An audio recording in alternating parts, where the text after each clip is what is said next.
to Current Affairs. My name is Nathan Robinson. I am the editor-in-chief of Current Affairs magazine. I am joined today by Vincent Bevins. He is a journalist who has reported for the Financial Times, the LA Times, Washington Post. He's the author of the widely acclaimed book, The Jakarta Method, and most recently, a book that received a rave review in Current Affairs magazine, If We Burn, the Mass Protest Decade and the Missing Revolution, available from Public Affairs Press. The New Republic says it contains critical lessons for activists both here and abroad. Vincent Bevins, thank you so much for joining us on Current Affairs today. Yeah, thank you for having me. So I think that especially in the United States, where many of our listeners and readers are based, there is a collective 5-second memory of the world. And so I think we have to start with the decade that you cover. What happened? Remind us what happened in this decade that you are talking about. In the 2010s, and I make a choice to go from January 1st, 2010 to 2020, there were a lot of mass protests. Quite a lot of other things happened too. But for the purposes of this book, I tried to write a global history as if the most important thing to have happened in that decade were these mass protests that often exploded in such a way that they became something other than protests. So the events that I choose to include are events that become so large that they either overthrow or fundamentally destabilize governments in given national conditions. Now, you can link, I think, the two biggest geopolitical things in the world right now to different mass protest events that sort of went differently than people expected, both the ongoing war in Ukraine that, started really after Euromaidan, but of course accelerated with the Russian invasion in 2022, and the question of Palestine to what many of the organizers of the so-called Arab Spring thought that they were getting up to back in 2011. So one way that I come at the book and at this decade is by picking up this one piece of data, which is, you can never really confirm, but the people that count these things say that more people took part in mass protests in the 2010s than any other point in history, exceeding the 1960s, which was the previous high water mark. That's quite extraordinary, right? I mean, if that is true, this is a remarkable decade of uprisings. Yes, there certainly were a lot. And certainly, like in many other decades, some of them end, with a whimper. That's not so strange. But what was strange about this decade is the initial apparent success of so many of them, the ways that the mass protests actually got something done or dislodged a given structure in a given country. But then if you stuck around for longer and paid attention to the long-term consequences, this was very, very often not what the original organizers had intended. Now, you are a journalist who has reported from many, many countries, and you've done it for many U.S. publications. And just as a kind of side note, I feel as if U.S. reporting on the world outside of the U.S., and I'd like to get your comments on this, generally so bad that I think most Americans probably have no idea that the giant globe-spanning phenomenon that you describe as happening over the course of a decade even happened. I mean, in your book, you mentioned 2019, where mass protests took place in Sudan, Iraq, Algeria, Australia, Indonesia, all over Latin America, not to mention India, Lebanon, Haiti. I don't think Americans noticed any of this for the most part. That particular wave that was about to explode very big and wide happened to stop quite quickly. The news was overtaken by a virus. So a lot of that wave went away because there was another pressing issue. But I agree with you in general. And this is a problem for the people that I interview in the book. This is a problem for the phenomenon that I try to trace in If We Burn, that the outlets, with by far the largest megaphones in the global economy, in the planetary system, are U.S. corporate outlets. And this is the world that I've always worked in personally. But it is true that we often approach the world with a quite two or one-dimensional view of it, report back to a domestic audience, which is largely concerned only really with the United States or how other countries relate to the United States. And with the question of protests, which I don't think I argue, but I come to the conclusion that protests are fundamentally communicative and they are always mediated. There would be no protest without media. This unfortunate, if not tragic circumstance comes to matter quite a lot. When people from the really big outlets show up and try to interpret a very difficult to understand explosion of people on the streets of a given country, that interpretation, I find, not only affects the way that the rest of the world or the audience back home in America understand the events, they often end up reconfiguring the concrete events in themselves on the street. So this happened, I saw this up close in Brazil, and this is something that ends up really mattering. So, I mean, my first book, I suppose, the Jakarta Method, tries to establish how it is that we got a very certain type of imperfect global system that was shaped by imperialist violence, and I think in many ways has neo-colonial characteristics. And I think one of the neo-colonial characteristics is that if you have a big protest and you put it together over 10, 15 years through Egyptians building organizations, building connections, Anderson Cooper is going to show up and tell the world what it's about. And Anderson Cooper is going to end up even having an effect on the outcome of the protest. And I think you can't wish your way out of that world. You can't snap your fingers and make that go away. But I think that does seem to be the case right now. That's fascinating that you say that it actually has an effect. How is that? Tell us a little more about how U.S. media's choices of what to report and how to report it actually shape the ultimate outcomes of protests elsewhere in the world. So I'm going to use the case of Brazil because I was very close to it. And so in this case, it is both the Brazilian and international media which really reshape the concrete configuration of forces on the streets that really change the protest itself. So by definition, people find out about protests from media. Protests don't happen, historically speaking, before mass media, because if there were no one to take photographs or at least write down newspaper reports of what is happening, there would be no reason to stand in the center of a town. Only the people that could literally see with their own eyes would indeed be seeing you. So then when protests are successful at scaling up, if indeed they are trying to scale up, and this is something else that becomes important for the mass protest decade, is that there's often an unconscious assumption that the bigger you get, the better. And so if you are indeed trying to scale up, that will happen because of media, some type of mediation. Either you're on the Facebook page of the original organizers, which is a little bit, that's less mediation, but it's still some, or you're finding out about the protests from television station, newspaper reports, social media fragments that are reproduced to you by people with their own incentives and so on. So in the case of Brazil in June 2013, which is the sort of the main narrative of the book, there were 4 protests organized by leftists and anarchists who were demonstrating against a rise in the price of the bus fare in Sao Paulo, the largest city in South America. Now, on the morning of the 4th protest, Brazil's mainstream media, to a degree which is even more true there than it is in the United States, but we're going in that direction, which is owned by oligarchs, powerful families with their own set of interests. Those media outlets called for a crackdown on the protests. Now, if Brazil's mainstream media reporters came from the class of Brazilian people that normally were at the wrong end of military police repression, they might have understood what was about to happen when they called for a crackdown.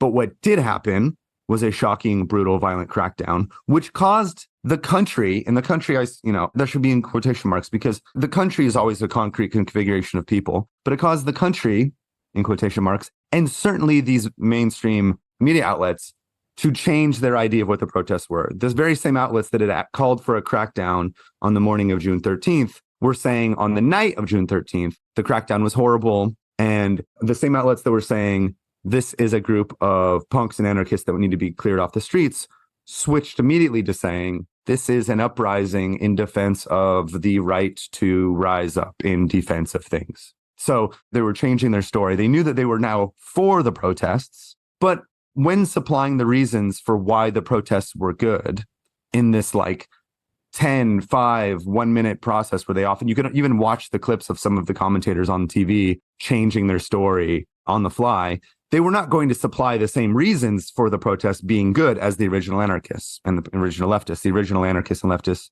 wanted to decommodify public transportation in general. They believed in prefigurative direct action. They believed in sort of revolutionary popular revolt.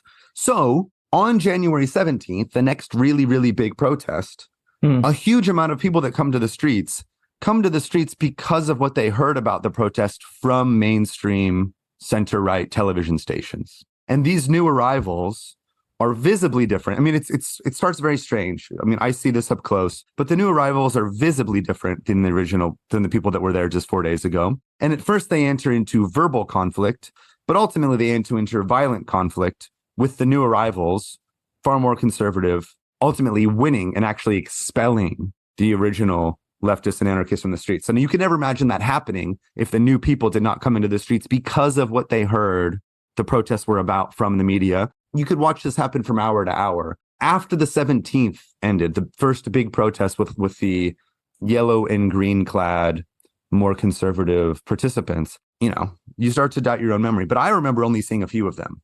Only a few people that were decked in nationalist, more vague, center-right kind of repertoires of protest participation.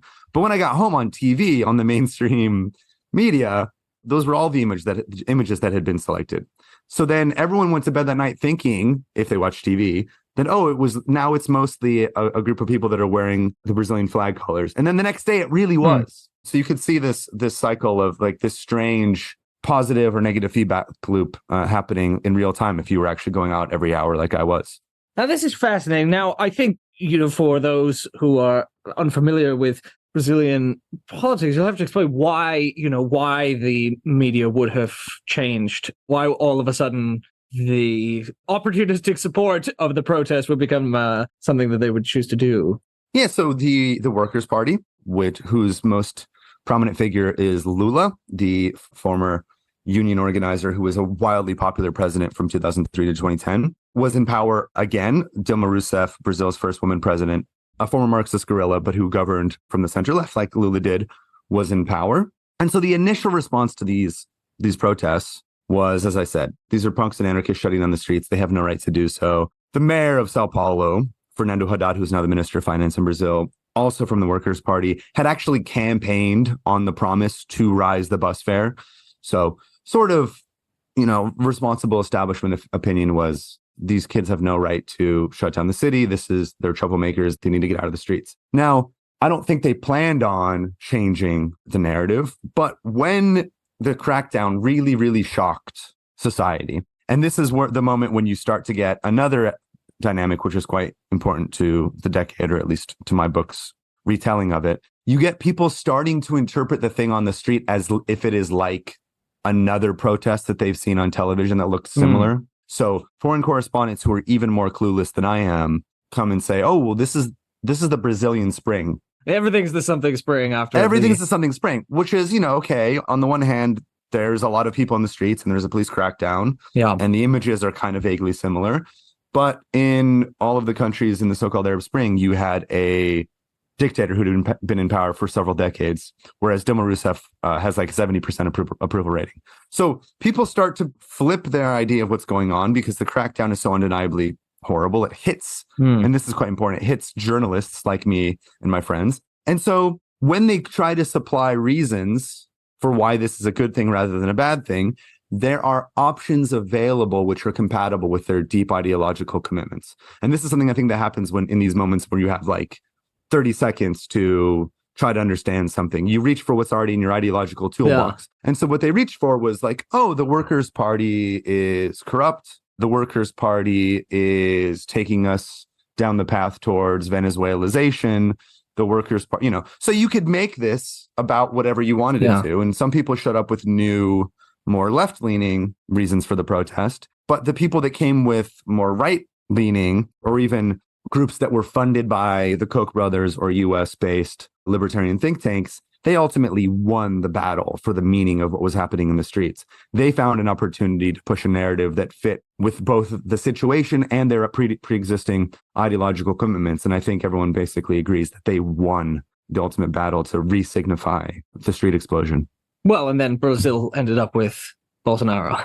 Yeah, and this group, the one I just briefly outlined whom they are, a group of kids that were funded by US-based libertarian organizations.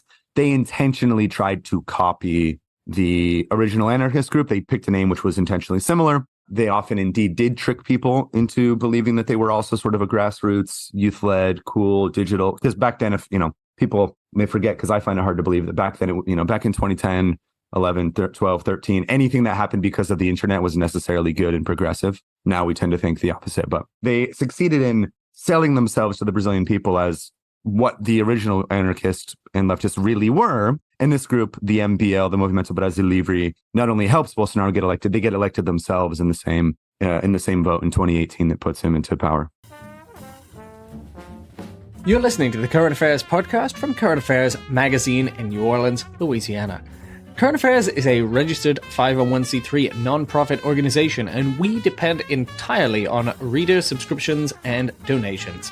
you'll notice we have no ads, no mattresses, no recruiters, no sports betting. If you can help us in our mission to build independent progressive media, please visit currentaffairs.org/donate to make a donation, or currentaffairs.org/subscribe to subscribe to our beautiful print magazine.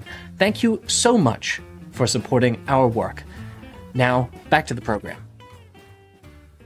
Now, the story that you've told us there of the change in the Brazil protest from what they're originally about to what they've sort of morphed into and why, that story gets at something that recurs throughout your book that is kind of a central theme of your book, which is that these uprisings, when people take to the streets in response to injustice, it can be very difficult to control what's going to happen, and people might come out into the streets for one reason and it ends up turning into something else. You talk a lot about protests that are they're spontaneous, they're undirected, they may have conflicting goals, the people in them might be in total disagreement in why they're in the streets, as you try. So tell us a bit about these kinds of common themes in the protests that you discuss in the book. Yeah, so I think that one of the things that guides the way that I try to reconstruct this history is the recognition that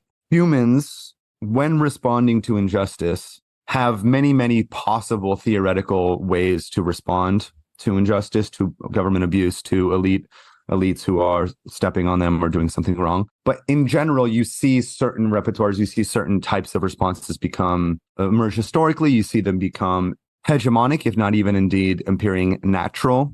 And a particular recipe, I think, really becomes dominant in the 2010s, and that is the apparently spontaneous, digitally coordinated, leaderless, horizontally structured mass protest in public squares or public spaces. Now, again, every single one of those elements came from somewhere. It is not written on the soul of humanity that when something bad happens to you, you're going to just do the thing that will get you out of the problem situation. There's often a lag historically between the things that work well in a process of different societies learning what different repertoires of contention are and what can work better in certain circumstances. But there's a few reasons I think that, we can get into each one of these elements, but I think there's a few reasons that this becomes not only ideologically privileged, people think that this is the right way to put together a response to injustice, but also becomes the easiest thing to do compared to all the other historical or possible ways that human beings can respond to justice can respond to injustice. So this very particular package ends up being, I think, far more successful than planned, far more successful than I think was ever really intended for this particular type of practice at putting people on the streets. And so what you get, and this is like the academic version of the book talk that I often give, is called Protest Tactics, Revolutionary Situations, because protests are fundamentally communicative. Fundamentally, they're about sending a message to existing elites and saying, we don't like this. But if you get enough people, if you actually can get a protest to grow so much that it makes it impossible to govern or to reproduce the accumulation of capital in a given national territory, it makes it so fundamentally destabilizes an existing government. They really are willing to give something to the streets in order to hold on to power.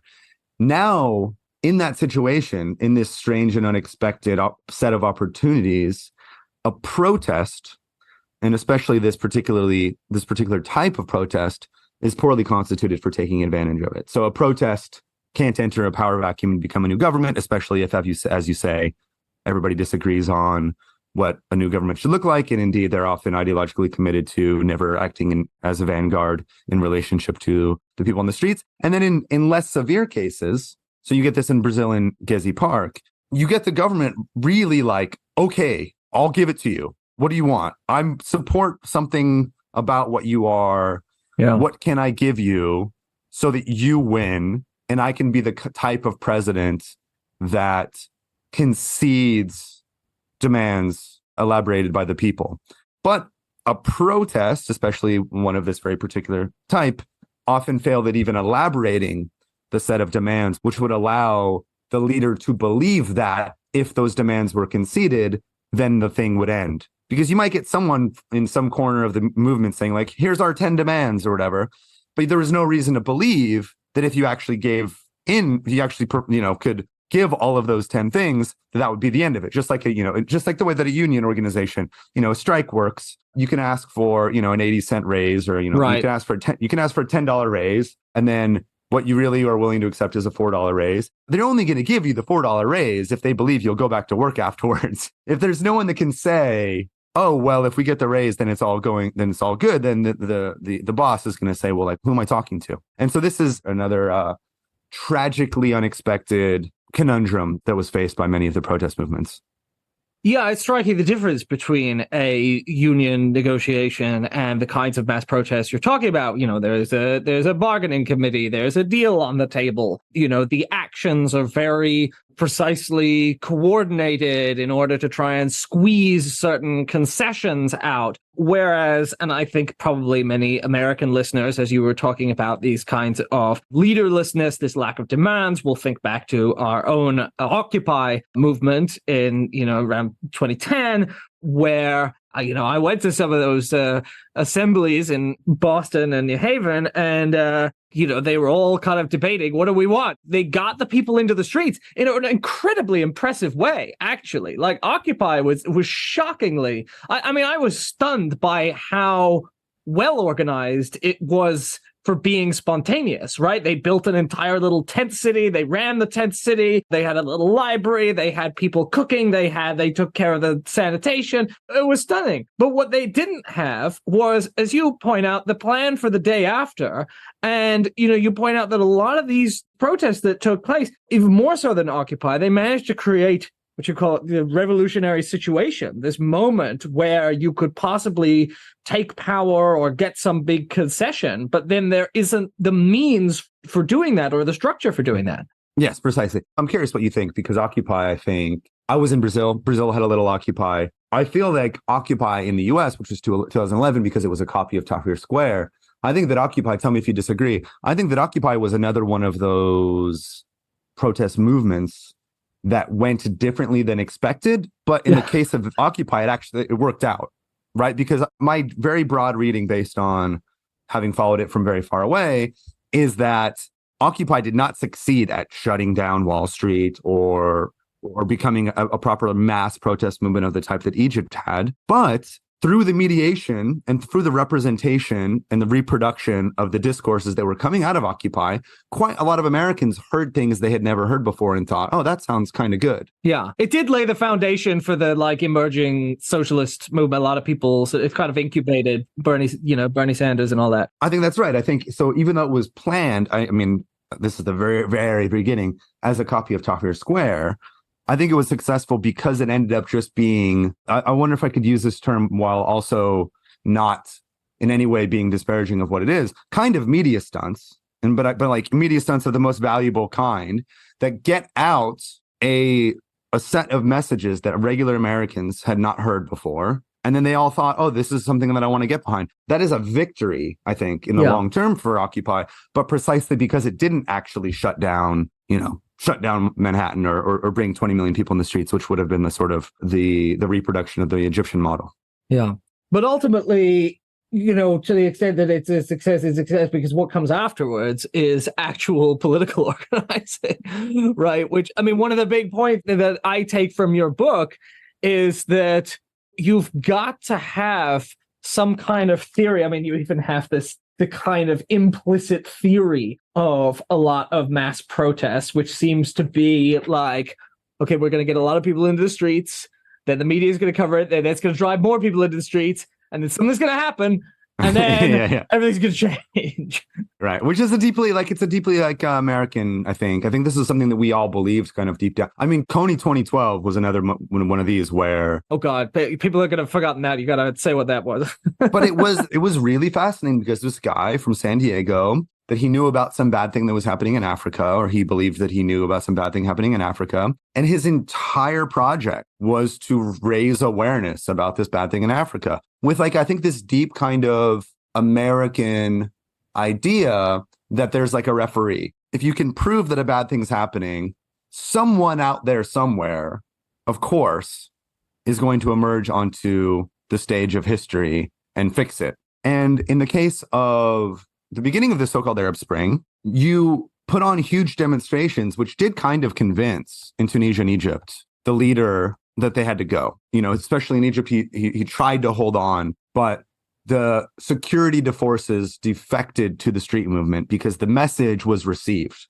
The message that we really don't want this guy anymore. We want something else. That message was received by the security forces who defected. But after Libya, after the NATO regime change operation, which ended in the execution of Gaddafi, which you can watch on YouTube, other leaders in the region were just decided, no matter how well they make their case, no matter how convincing they are that I need to go, I'm going to do whatever it takes and, kill and rob and destroy in order to hold on to power. And this was something that, sort of makes this is one of the major dynamics to make the so-called Arab Spring fall apart. Bahrain is invaded by Saudi Arabia, and the West looks the other way because Saudi Arabia is important, and the U.S. has a base there. And then everyone else watches what happens in Libya and comes to the conclusion that, maybe I should just be as evil as required to hold on to power. Just repress them. When you're going to protest, just arrest everyone and torture them. Which does work if you can keep security forces on your side. And so, this idea that if you just get the message big enough and loud enough,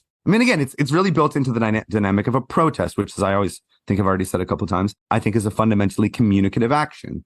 And so one of the tragic breaks or slippages or unexpected conundrums in what I call the mass protest decade is you have moments where the protesters continue to communicate to elites that are no longer there. They continue to protest, but there's no longer anyone to whom to direct the message. It's now time to actually go seize the levers of power and form a new government if that's what you want, or to do something with this country that you've now, or this city that you've taken control of. But there wasn't a plan for that. So they continued to protest. And this is what a lot of people told me in Egypt they wished they had done differently, is that when this opportunity came about, it was time to really start a revolution, which is not just a break, which is not just a spectacular moment in which everything, power falls up, in which existing power structures crumble. It is the construction of a better world, which takes a long time and will always cause a counter-revolutionary backlash. And once more, a protest, especially a protest of individuals that don't really know each other, is very, very poorly suited for the counter-revolutionary backlash that we did see in so many cases in the 2010s. Right. And of course, Egypt ended up in probably a worse place than it started, and Libya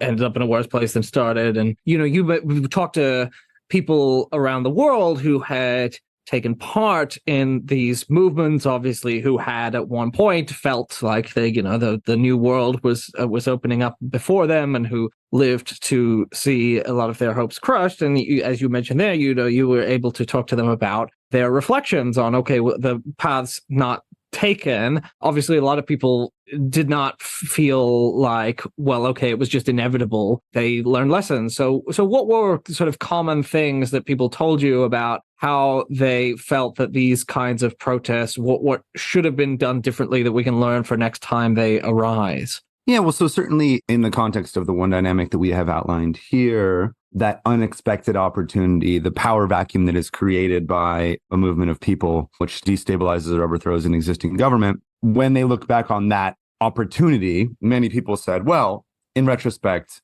we could have acted differently in that moment, but really to win the day, to really take advantage of what happened in that moment, we would have needed to have strong and coherent organizations beforehand. So a lot of people came back to the conclusion that the thing to do is to build in the off season, is to organize and build bonds with other human beings that share our vision for the future with you when it appears like nothing is happening. Because everybody said that 2 days before the explosion, they never could have imagined that things were going to take off. You got to be ready. You got to be ready again. So a lot of the, this is the thing that is kind of perhaps frustrating about the book, is that the book is really primarily a work of history. Yeah. I try to put together the story of the planet around a particular set of concerns and a particular set of phenomena. And the lessons are often not new. I'm not trying to be carrying out some advanced theoretical acrobatics. It's not a set of innovations on existing political theory.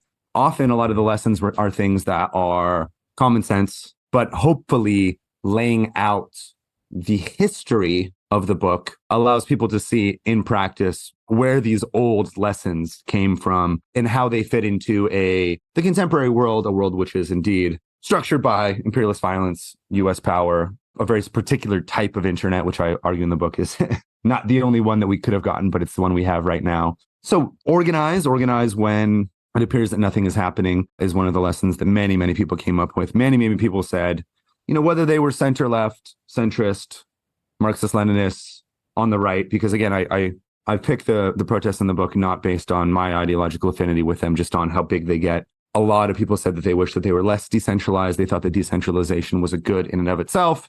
And they came around to the idea that it might be good at getting a lot of people out, but it's not a good in itself. That no geometrical form is ontologically privileged. Like vertical is not worse than horizontals. Having a center is not worse than not having a center. It all depends what you're trying to get, what you're trying to achieve. And so then, part two of the lesson that many people said is that actual really effective organizations, especially if you're going to be getting into conflict with powerful enemies, traditionally have something that looks like a hierarchy. Now, it doesn't have to be a hierarchy in which one person is the leader and tells everyone what to do, but there's at least the division of labor and sort of an idea of who does what. And many people came around to the idea that they were so committed to rejecting all hierarchical forms that they ended up rejecting some common sense things that just kind of work. Well, that commitment to rejecting hierarchical forms, as you say, a lot of that comes out of the anarchist tradition. And, I was very captivated by anarchism when I was in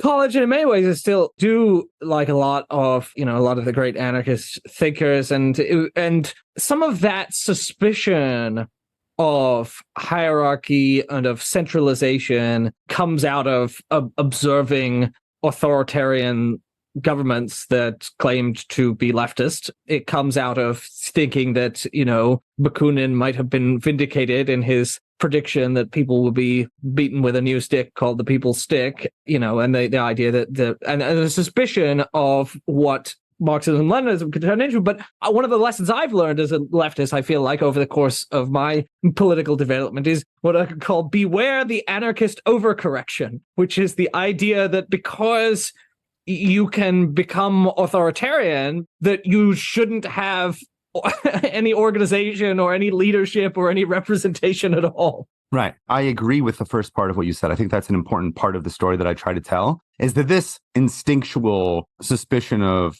hierarchy, and indeed sometimes even of organization in the most extreme moments, comes from somewhere. It all makes sense. This is a response to the real failures of actual historical hierarchical societies.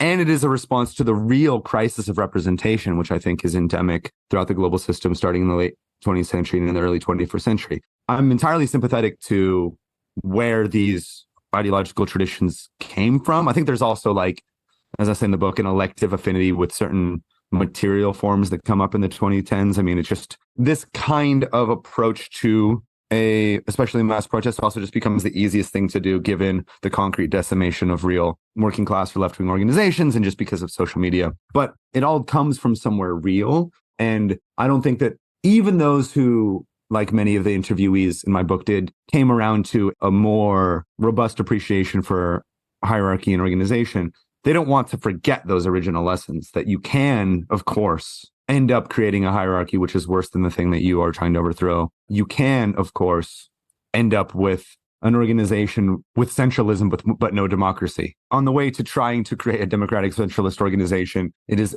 very, very possible to create an organization that is built around a few leaders that are unaccountable. So none of those lessons, again, as far as I can tell, there's no one weird trick to solve the problem of the inevitable and ineluctable problem of getting lots of people to work together effectively. I think just like government, just like media, any collective organization of humans working together is going to require constant self-criticism and the constant shaking up of those foundations and the constant attention to making sure that things don't go wrong. Again, it's easier said than done, but that's, as I said, that's where a lot of the lessons come down in the book. Yes, obviously there's no magic formula, but what we can do at least is read books like this to at least manage to avoid the avoidable mistakes and to at least look at very closely at historical movements to try to make an effort to learn lessons from them. Now, just to conclude here, a lot of your book is a story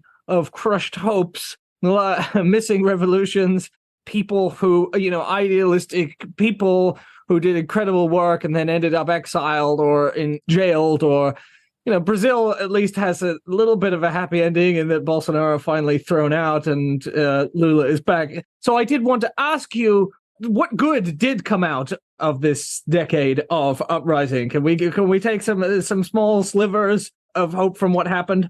Yeah, absolutely. I mean, I think, certainly more things went poorly than I would have expected back in 2011, but not everything went poorly. There were the beginnings of victory.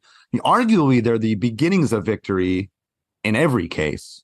I mean, in every single case, it might be the case that in 2030, we look back and say, oh, well, the Egyptian uprising went through a really tough decade, but by 2026, it was ultimately victorious. And all of that is possible if, based on what we do next as humanity. I don't think anything's written in the stars. I think that any of these can turn out to be in the long-term victories, and I hope that they are. But even what we already know so far is that there were real victories in certain cases. Chile, South Korea, I think, are both ways in which the progressives either got what they were asking for in the case of South Korea, or they won power. And then, in the case of Boric, I think it's entirely possible, as I say in the book, that he will not succeed in power. But again, it's one of those old lessons that is, it's unfortunate that it's not so easy to get around. But the best thing you can ever really do is win power and then start to try to govern better than the people before. And you absolutely might fail. But I think that there are many short-term victories and many, many possible long-term victories embedded in this story.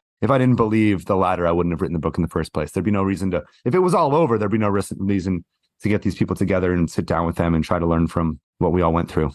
Well, and I think one other thing that I take away from reading your book, and I hope other readers do too, is, Victor Serge has some quote about how the only meaning that life can have is conscious participation in the making of history. And, you profile people all around the world, ordinary people, who have made the decision to try and consciously participate in the making of history. And your book is a reminder that we may be embedded in societies and collectivities and institutions, but as individuals, we make choices of whether to participate or not. We make choices of how we're going to try and use what little power we have to direct things in one direction or another. And, it's a reminder that every one of us faces choices. We all have to try and push the currents of history in the right direction because they're going to keep going. And what happens because of us. Yeah, history is going to keep happening, and we have the ability to affect it. I mean, this is something that many of, that I like the way that you summarized that particular quote, because it does overlap with quite a lot of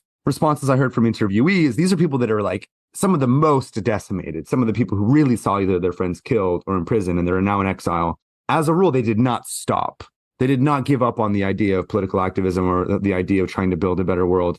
And often what I heard from them was like, well, what else am I supposed to do? There is no better way that I can spend the rest of my life than finding other human beings that also want to improve the world and working collectively with them towards the construction of a better life for us and for our children. Like, it might be really hard. It might take a long time. The mountain might be difficult to climb. But if we can identify where the mountain is, there's no better way to spend the rest of my days than climbing it with other human beings. So I think that if indeed, as the book hints, I don't come out right and say it, but I think if indeed, as the book points towards, what we had in the 2010s was often a mismatch between tactics and goals. That is not so difficult to fix. What is difficult to fix is if people don't care. But in the 2010s, it became quite clear that a lot of human beings were willing to risk their lives and try to build a different world based on, their own individual ideas of what a better world would be. If that desire exists, and we're just talking about identifying the ways in which that effort needs to be poured out, that's not so difficult to attack. And attacking it, as far as I can see from where I sit, is the best way to spend your life anyway. So why not? Well, let's leave it on that encouraging note. The book is If We Burn, The Mass Protest Decade and the Missing Revolution, available from PublicAffairs. Vincent Bevins, thank you so much for joining us on Current Affairs today. Thank you.